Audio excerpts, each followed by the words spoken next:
Selamat bertemu kembali di channel saya, Harlan Law Center. Ini adalah video pertama saya pada channel ini yang akan membahas mengenai kepilitan dan PKPU. Sebelum dilanjutkan, terlebih dahulu silakan subscribe, like, bunyikan lonceng serta share video ini kepada yang lain guna mendukung berkembangnya channel ini dengan mengupload video-video kami berikutnya. Baiklah, saya mulai dengan menyebutkan dasar hukum, yaitu 1. Undang-Undang Nomor 37 Tahun 2004 tentang kepilitan dan penundaan kewajiban pembayaran utang atau PKPU. 2. Keputusan Presiden Nomor 97 Tahun 1999 tentang pembentukan pengadilan niaga pada Pengadilan Negeri Ujung Pandang, Pengadilan Negeri Medan, Pengadilan Negeri Surabaya, dan Pengadilan Negeri Semarang. Apa yang dimaksud dengan kepilitan dan PKPU atau penundaan kewajiban pembayaran utang? Kepilitan adalah sita umum atas semua kekayaan debitur pilit yang pengurusannya dan pemberesannya dilakukan oleh kurator di bawah pengawasan hakim pengawas. Dari definisi ini ada 3 hal mendasar untuk kita ketahui, yaitu 1. Sita umum atas kekayaan debitur pilit, yaitu suatu sita yang terjadi demi hukum dan merupakan sita satu-satunya sita yang berlaku atas seluruh harta kekayaan debitur pilit berdasarkan dan sejak adanya putusan pernyataan pilit dari pengadilan niaga yang bersangkutan, guna mengamankan seluruh harta kekayaan debitur pilit untuk kepentingan seluruh kreditur yang kedudukannya setara secara proporsional. 2. Kurator, yaitu Balai Harta Peninggalan atau BHP atau Westkamer, atau orang perseorangan yang diangkat oleh pengadilan niaga untuk mengurus dan membereskan harta debitur pilit di bawah pengawasan hakim pengawas. 3. Hakim pengawas, yaitu hakim yang ditunjuk oleh pengadilan niaga dalam putusan pernyataan pilit yang bersangkutan. Sedangkan PKPU atau penundaan kewajiban pembayaran utang tidak ada diberikan definisinya dalam Undang-Undang Nomor 37 Tahun 2004, dan memang tidaklah perlu dibuat definisi dimaksud. Kenapa? Oleh karena memang sudah sangat jelas dari namanya, yaitu penundaan kewajiban pembayaran utang yang disingkat PKPU. Dan di dalam PKPU terdapat 1 pengurus, maksud kami pengurus 1 orang atau lebih yang tugasnya bersama debitur melakukan pengurusan harta debitur tersebut. Kemudian terdapat hakim pengawas dari hakim pengadilan niaga yang bersangkutan, jumlahnya 1 orang.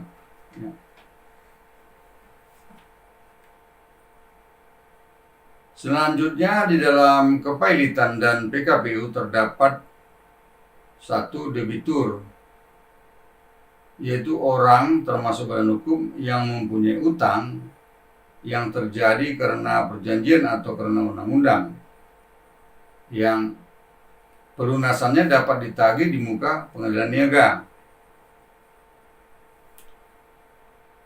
eh, sebagai catatan, debitur pailit yaitu debitur yang sudah dinyatakan pailit berdasarkan putusan pengadilan niaga. 2. Utang, yaitu kewajiban yang dinyatakan atau dapat dinyatakan dalam jumlah uang, baik dalam mata uang Indonesia maupun mata uang asing, baik secara langsung maupun yang akan timbul di kemudian hari atau kontingent, yang timbul karena perjanjian atau undang-undang, yang wajib dipenuhi oleh debitur kepada debitur, maksud kami, yang wajib dipenuhi oleh debitur kepada kreditur, di mana apabila tidak dipenuhi, debitur memberi hak kepada kreditur untuk mendapat pemenuhannya dari harta kekayaan debitur. 3. Kreditur, yaitu orang termasuk badan hukum yang mempunyai piutang yang terjadi karena perjanjian atau karena undang-undang yang dapat ditagih di muka pengadilan niaga. 4.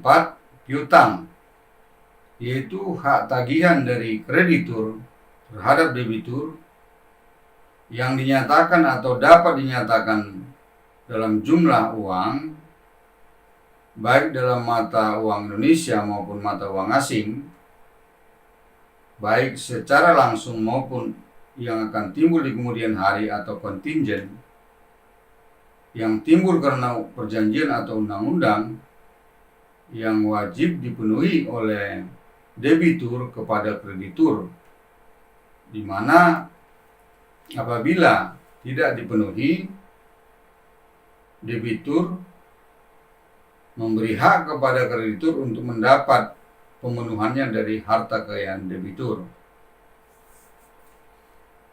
Timbul pertanyaan. 1. Siapa subjek yang dapat mengajukan permohonan pernyataan pailit dan permohonan PKPU kepada pengadilan niaga?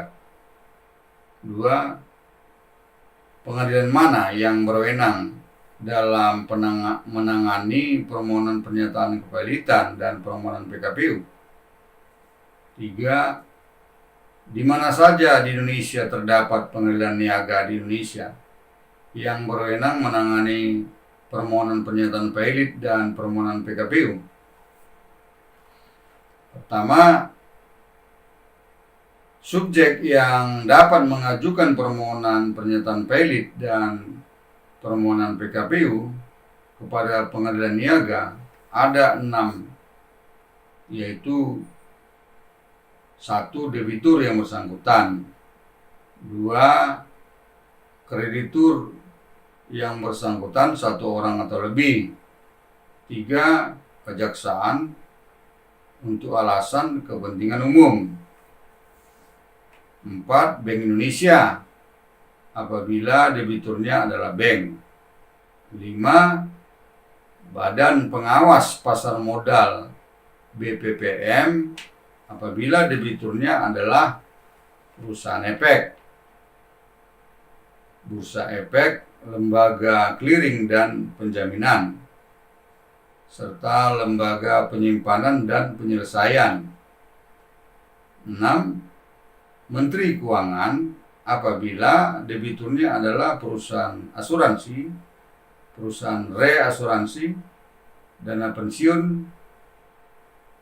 BUMN yang bergerak di bidang kepentingan publik. Kedua,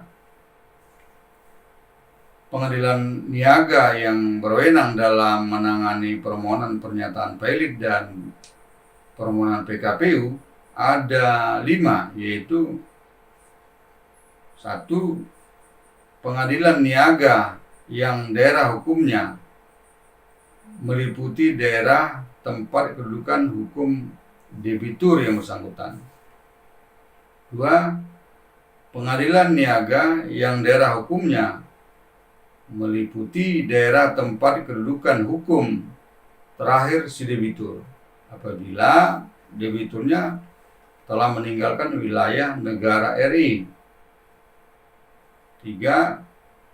Pengadilan niaga yang daerah hukumnya meliputi daerah tempat kedudukan hukum si debitur persero firma atau daerah tempat kedudukan hukum firma apabila debiturnya adalah persero suatu firma. 4. Pengadilan niaga yang daerah hukumnya meliputi daerah tempat kedudukan hukum si debitur yang menjalankan profesinya atau usahanya di wilayah negara RI atau kantor pusat si debitur dalam menjalankan profesinya atau usahanya di wilayah negara RI apabila si debitur tidak berkedudukan di wilayah negara RI akan tetapi menjalankan profesinya atau usahanya di wilayah negara RI. 5. Pengadilan niaga yang daerah hukumnya meliputi daerah tempat kedudukan badan hukum sebagaimana tercantum dalam anggaran dasar badan hukum yang bersangkutan apabila debiturnya adalah badan hukum. Ketiga, pengadilan niaga yang berwenang menangani permohonan pernyataan pilot dan permohonan PKPU saat ini di Indonesia terdapat di 5 tempat, yaitu 1. Pengadilan niaga pada Pengadilan Negeri Jakarta Pusat yang daerah hukumnya meliputi wilayah antara lain A. Provinsi DKI Jakarta, Provinsi Jawa Barat yang sekarang menjadi Provinsi Jawa Barat dan Provinsi Banten, C. Provinsi Sumatera Selatan yang sekarang menjadi Provinsi Sumatera Selatan dan Provinsi Bangka Belitung, D. Provinsi Lampung, dan E. Provinsi Kalimantan Barat. 2. Pengadilan niaga pada Pengadilan Negeri Ujung Pandang yang sekarang Makassar yang daerah hukumnya meliputi wilayah antara lain A. Provinsi Sulawesi Selatan yang sekarang menjadi Provinsi Sulawesi Selatan dan Provinsi Sulawesi Barat, B. Provinsi Sulawesi Tenggara, C. Provinsi Sulawesi Tengah, D. Provinsi Sulawesi Utara yang sekarang menjadi Provinsi Sulawesi Utara dan Provinsi Gorontalo, E. Provinsi Maluku yang sekarang menjadi Provinsi Maluku dan Provinsi Maluku Utara, F. Provinsi Irian Jaya yang sekarang menjadi Papua dan Papua Barat. 3. Pengadilan niaga pada Pengadilan Negeri Medan yang daerah hukumnya meliputi wilayah antara lain A. Provinsi Sumatera Utara, B. Provinsi Riau yang sekarang menjadi Provinsi Riau dan Provinsi Kepulauan Riau atau Kepri, C. Provinsi Sumatera Barat, D. Provinsi Bengkulu, E. Provinsi Jambi, F. Provinsi Daerah Istimewa Aceh. 4.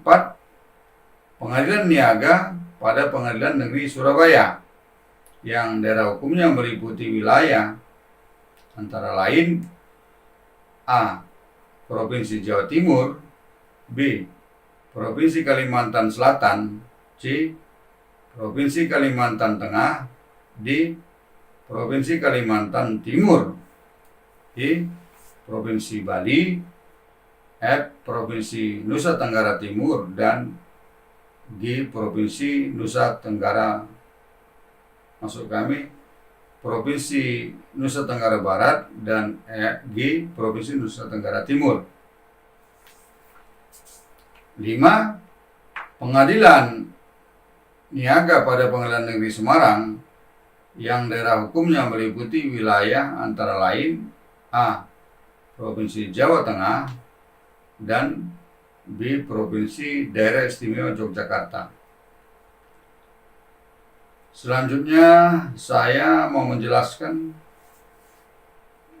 secara perbandingan beberapa ketentuan dalam kepilitan dan PKPU, yaitu satu, permohonan pernyataan pilot yang diajukan oleh debitur atau kreditur, termasuk semua yang berkaitan dengan urusan kepilitan di pengadilan, harus diajukan oleh seorang advokatnya, sedangkan permohonan PKPU harus diajukan ditandatangani oleh pemohon dan oleh advokatnya.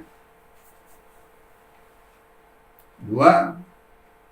Syarat mutlak untuk diajukannya permohonan pernyataan pilot terhadap debitur antara lain: A. Bahwa debitur harus mempunyai kreditur lebih dari satu orang termasuk badan hukum. B. Bahwa debitur sedikitnya tidak membayar lunas satu utang yang telah jatuh waktu atau jatuh tempo dan dapat ditagih. Sedangkan syarat mutlak untuk dapat mengajukan permohonan PKPU atas diri debitur adalah: A. Bahwa debitur harus mempunyai kreditur lebih dari satu orang termasuk badan hukum. B. Bahwa debitur tidak dapat membayar atau diperkirakan tidak dapat melanjutkan untuk membayar satu atau lebih utangnya yang sudah jatuh waktu atau jatuh tempo dan dapat ditagih. 3. Apabila ada permohonan pernyataan pilot dan permohonan PKPU diperiksa di waktu, dalam waktu yang bersamaan, maka permohonan PKPU yang harus diputuskan terlebih dahulu. 4. Terhadap putusan PKPU tetap tidak dapat diajukan upaya hukum apapun, sedangkan untuk putusan pernyataan pilot dapat diajukan upaya hukum permohonan kasasi. 5. Terhadap putusan pernyataan pilot dan putusan PKPU tetap yang telah memperoleh kekuatan hukum tetap atau inkrah, sama-sama dapat diajukan permohonan peninjauan kembali kepada Mahkamah Agung. 6. Putusan pernyataan pilot dapat dilaksanakan terlebih dahulu meskipun diajukan suatu upaya hukum tetap, diajukan upaya hukum terhadap putusan tersebut, dalam hal ini kasasi. Sedangkan dalam PKPU tidak dikenal upaya hukum, yang ada hanya PK. Demikian, semoga bermanfaat. Selanjutnya dipersilakan membuat komentar dan atau pertanyaan-pertanyaan melalui kolom komentar dalam YouTube ini, atau ke WA 081251240000 atau email halen@gmail.com, yang pada kesempatan pertama akan saya jawab dan atau saya jadikan materi dalam video-video saya berikutnya. Sampai jumpa. Terima kasih.